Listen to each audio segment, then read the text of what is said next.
flip the book.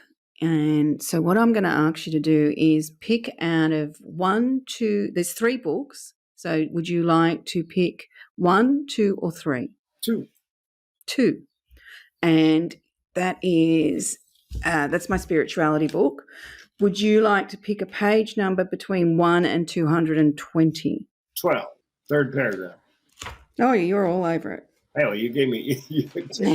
I gave you really good earlier instructions. You sent me off to the quiz. Okay, so embedded beliefs. Embedded beliefs are opinions, attitudes, and ideals you regard as relevant or true. They are thoughts and emotions that merge to create philosophy you believe is good judgment. These are deeply fixed in the crux of your soul's unconsciousness. So that's just your soul, that's just your emotional baggage, if you want to think of it that way. They are integrated into how you perceive yourself, others, life, and truth. These beliefs are surrounded by reinforcing energies such as fear, denial, and indifference to truth. Embedded beliefs become ways of thinking, mentalities, that inhibit your awareness of truth and sustain your own soul oppression. So if you think of soul oppression as robs you of your shine, deprives you of understanding yourself and knowing who you naturally are.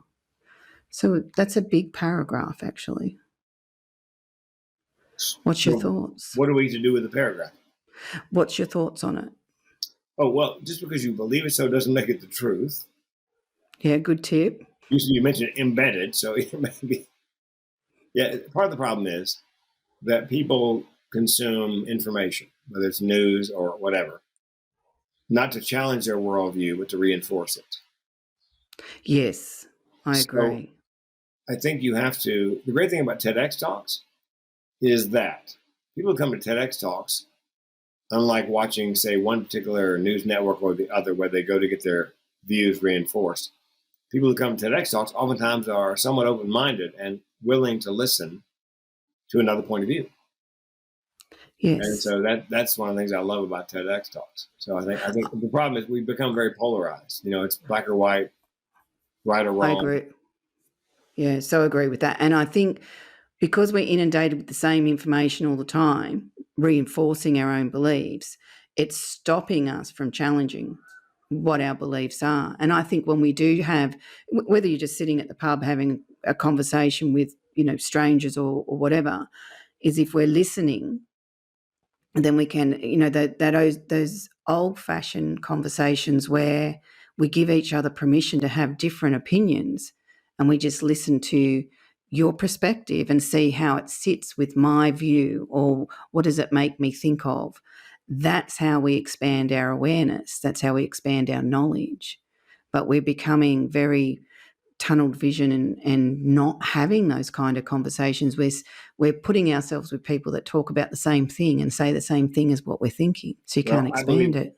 Part of the problem is we've lost the ability to agree to disagree. Yes, true. Yeah, which is important.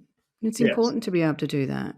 So and because what that does is gives us respect that somebody else can think differently to me. Yes.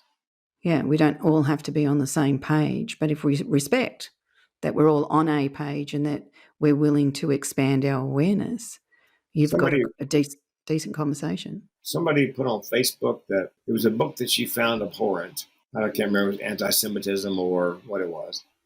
But she said that, I can't believe that, was it Jeff Bezos who owns Amazon? I can't believe you allow a book like that on Amazon. And I said, look, I find it abhorrent as well. But I would defend to the death his right to write it and Bezos his right to publish it and put it on Amazon. That's the First Amendment. You have to, I disagree vehemently with every word in the book. But, starting to ban books is a very slippery slope. Who decides? Who's the thought police? Yeah, that's right. Yeah. Who gets to govern that? Yep. Yeah. So when you're looking at reinforcing energies such as fear, denial, and indifference to truth, do you think that we have become indifferent to the reality of suicide and what is leading people up to it?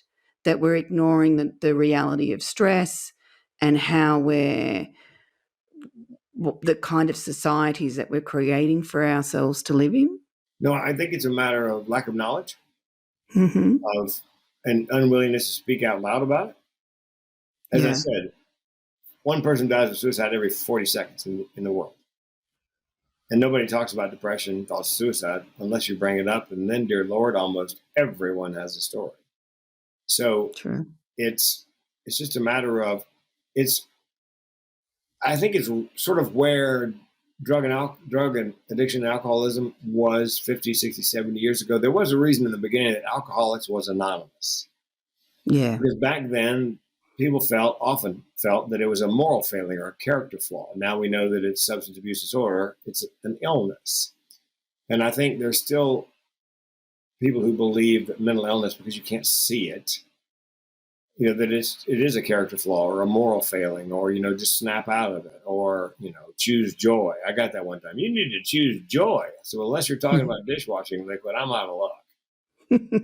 So I think it's a lack of knowledge, and it scares. Suicide scares people, neuronormal people. yeah, for sure. They either don't want to say anything because they're afraid to say something. They're afraid they'll push them over the edge. Yeah, They'll say the wrong thing, or they simply don't know what to say. I mean, if somebody said, "I'm going to go kill myself," the average yeah, person, and that's what I do is I give them the tools at my keynotes. I make them the hero in the piece. You can make a difference. You can save a life. You can do it by doing something as simple as what we're doing right here, and that is starting a conversation. And now you know how. Yeah, that's good.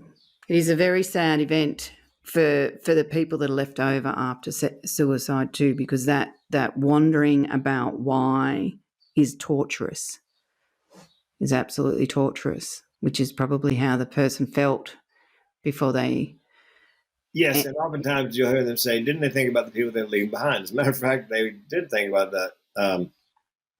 The people, and that's that burdensomeness. They thought the people left behind would be far better off. So it's weirdly almost a selfless act, irrational, but selfless on the part of the person dying by suicide, because they think, my wife certainly would have been better off financially.